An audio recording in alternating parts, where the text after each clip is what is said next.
শহীদুল, আপনি কোথায় আছেন এই মুহূর্তে? সেই কেন্দ্রের সার্বিক ভোটের পরিস্থিতি কেমন দেখছেন?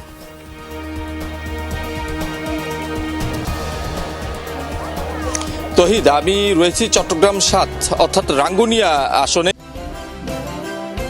বাংলাদেশের নাম্বার ওয়ান স্টিল বিএসআরএম। এই আসনে কিছুক্ষণ আগেই বিএনপি মনোনীত প্রার্থী যিনি রয়েছেন হুমাম কাদের চৌধুরী, তিনি ভোট দিয়েছেন এবং অন্যান্য ভোটারদের যদি উপস্থিতির কথা আমি বলি, আমাদের এখানে পাশাপাশি দুটি কেন্দ্র রয়েছে। দুটি কেন্দ্রে আসলে উপচে পড়া ভিড় আমরা লক্ষ্য করছি। একেবারেই সকাল থেকে যখন আমরা এসেছি তখন থেকে কিন্তু একেবারেই ভোটারদের আমরা উপস্থিতি গিয়েছি, দীর্ঘ লাইন। বিশেষ করে পাশাপাশি যেহেতু দুটি কেন্দ্র, একটি কেন্দ্রে পুরুষ ভোটাররা ভোট দিচ্ছেন, আর একটি কেন্দ্রে নারী ভোটার যারা রয়েছেন তাদের উপস্থিতি আমরা দেখছি। তবে পুরুষ ভোটারের যে নারীদের যে অংশগ্রহণ সেটি কিন্তু আমরা দেখছি যে আমরা পুরুষের চেয়ে নারীদের উপস্থিতি সবচেয়ে বেশি লক্ষ্য করছি এবং তাদের মধ্যে এক ধরনের উৎসাহ আমরা দেখছি। তারা অনেকেই বলছেন যে তারা প্রথম ভোট দিচ্ছেন, অনেকেই বলছেন বেশ কয়েক দশক ধরে তারা আসলে ভোট দিতে পারছে না। অর্থাৎ বিগত তিনটি নির্বাচন অনেকে ভোট দিতে পারেননি, তারা এবার ভোট দিতে এসেছেন। সব মিলিয়ে তাদের যে উচ্ছ্বাস আমরা দেখেছি সেটি আসলে একেবারেই চোখে পড়ার মতো। এবং দেখছেন বিভিন্ন বয়সী ভোটাররা কিন্তু এখানে এসেছেন, অনেকেই প্রথম ভোটার হয়েছেন, তারাও ভোট দিচ্ছেন। আমরা একটু কথা বলবো কিছু ভোটারের সাথে। আসলে এসেছেন দীর্ঘ লাইনে, অনেক পিছনেই আছেন, কেমন লাগছে? আসলে আলহামদুলিল্লাহ ভালো লাগছে, ভোট দিতে এসেছি।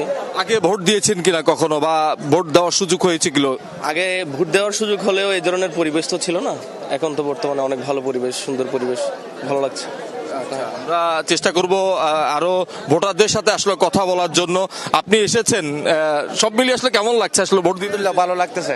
এখন ইনশাল্লাহ এখন আনন্দিত হচ্ছে আমরা, একেবারে আনন্দিত ভাবে ভোট দিতে পারছি। ইনশাল্লাহ খুব আনন্দ। এখানে কি কেউ আসলে চাপ প্রয়োগ করছে কি? না না না না, এখানে কোনো চাপ করছে না। আমাদের আনন্দিত ভাবে আমরা আনন্দ ভাবে এখানে বুক করতে পারছি, আনন্দটা বুক করতে পারছি, কোনো চাপ করছে না। দেখছেন যে তহিদ, এখানে আসলে ভোটাররা দীর্ঘ লাইনে দাঁড়িয়েই কিন্তু তারা ভোট দিচ্ছেন এবং তাদের এই যে ভোট দেওয়ার ক্ষেত্রে তাদের যে উৎসাহ সেটি আসলে আমরা দেখছি।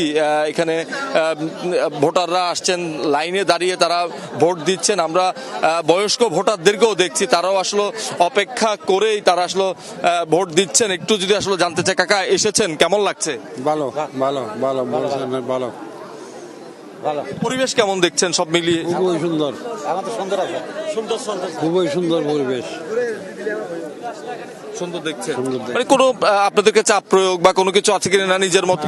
কোনো কিছু নাই।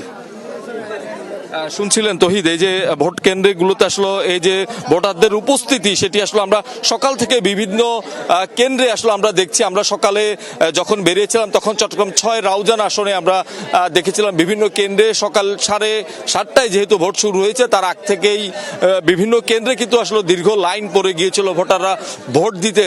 তারা আসলে বলছেন যে এই ধরনের শান্তিপূর্ণ পরিবেশ তারা আসলে বিগত যেই নির্বাচনগুলো হয়েছে, সর্বশেষ 3টি নির্বাচনের উদাহরণই কিন্তু আসলে এখানকার যারা ভোটাররা রয়েছেন তারা আসলে দিচ্ছেন। তারা আসলে বলছে যে এই ধরনের পরিবেশ তারা পাননি এবং আজকের যে পরিবেশ সেটি কিন্তু বিভিন্ন দলের যারা প্রার্থীরা রয়েছেন তারাও আসলে সন্তোষ প্রকাশ করেছেন। আমরা একটু কথা বলতে চাই, এসেছেন, কেমন লাগছে? আসলে ভোট দিতে আসছে, এসে অনেক ভালো লাগতেছে। অন্য অন্য জায়গায় এখানে কোনো ঝামেলা নাই, কোনো ইয়া নাই, শান্তিপূর্ণ সুষ্ঠুভাবে হচ্ছে ভোট। আপনি তো ভোট দিতে এসেছেন, আপনার বাড়িতে আর যারা ভোটার রয়েছে তাদের অবস্থা কি? তারা এসেছে কিনা? তারা অনেকে এসে ভোট দিয়ে চলে গেছে অলরেডি। তো ভোটের পরিবেশটা অনেক ভালো আছে, অনেক খুব সুন্দর আছে, পরিবেশটা অনেক সুন্দর হয়েছে। চাচা, আপনার বাসায় তো নিশ্চয়ই আরো ভোটার আছে, তারা ভোট দিতে এসেছে কিনা, বা যারা আসেনি তাদের ব্যাপার আপনি কি বলবেন? এসেছে, সবাই এসেছে, আসতেছে, খুব সুন্দর পরিবেশে ভোট হতেছে। ইনশাল্লাহ 17 বছরে যেরকম আমরা ভোট দিতে পারিনি, আজকে দিয়ে খুব আনন্দিত আমরা। এখানে কোনো বিশৃঙ্খলা নেই, খুব শৃঙ্খলার মতো। আইন শৃঙ্খলা বাহিনীর তৎপরতা কেমন দেখছেন? সুন্দর পরিবেশ এখন চলতেছে, এখন কোনো গঞ্জাম নেই, শান্তিপূর্ণভাবে ভোট হইতেছে। আমরা কিন্তু তহিদ চট্টগ্রাম জেলার মধ্যেই আছি, নগরীর বাইরে। এখানে কিন্তু আমরা নগরীর বাইরে যে বিভিন্ন ভোট কেন্দ্র রয়েছে সেই ভোট কেন্দ্রগুলোতে আমরা কিন্তু তেমন কোনো ধরনের বিশৃঙ্খলা কিংবা কেন্দ্র দখল এই ধরনের কোনো অভিযোগ পাইনি। তবে প্রার্থীরা নানা ধরনের অভিযোগ করছে। সুমন, আপনাকে ধন্যবাদ। আমরা চট্টগ্রামের পরিস্থিতি জানছিলাম।